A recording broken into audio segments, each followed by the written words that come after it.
Hey everyone, Haja Mo here, welcoming you back to the Church of Nebula. Today we're tackling some powerful emotions that can sometimes feel like they have a mind of their own. Lust, anger, and greed. Let's face it, we've all experienced these emotions at some point. They're a normal part of the human experience, but when they take control, they can wreak havoc on our lives and relationships. So the question becomes, how do we overcome these negative emotions and cultivate more positive ones? Here's the thing, there's no magic bullet, no one-size-fits-all solution, but there are definitely steps you can take to gain control and find inner peace. Let's start with lust. Imagine Sarah, a talented young artist who constantly compares herself to others on social media.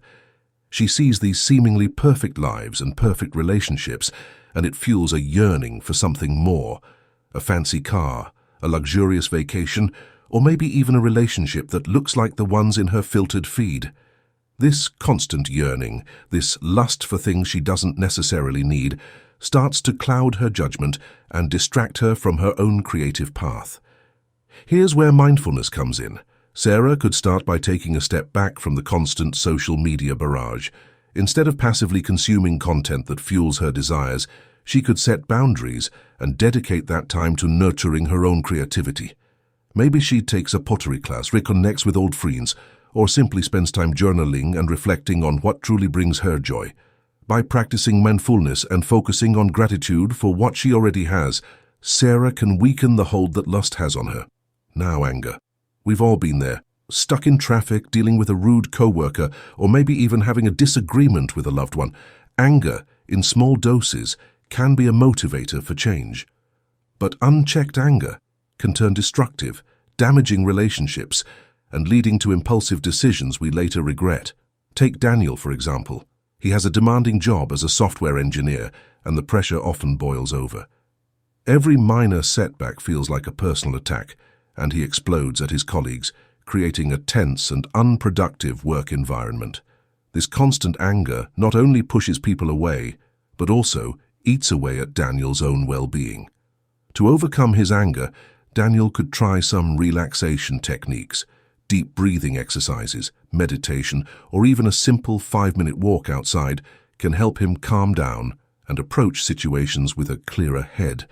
Learning to communicate his frustrations assertively, instead of letting them fester into rage, would also be a huge step forward. Finally, greed. Remember Michael, the marketing manager from a few episodes back? Well, his hunger for success wasn't just about recognition, it manifested in greed as well.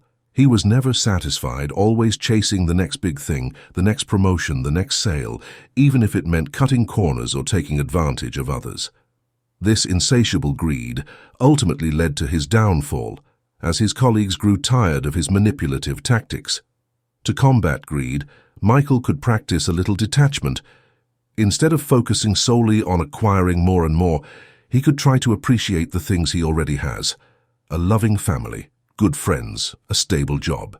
He could also volunteer his time or donate to a cause he cares about, shifting his focus from acquiring to giving.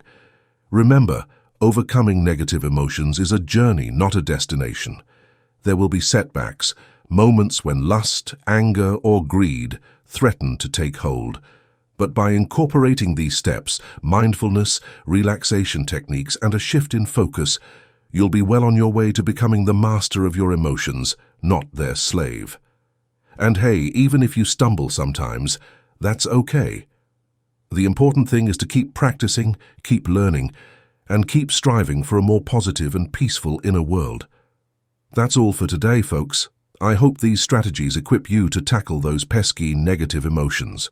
Remember, you are stronger than your emotions, and with a little effort you can cultivate the inner garden you desire. This is Haja Mo signing off from the Church of Nebula. Keep those good vibes flowing.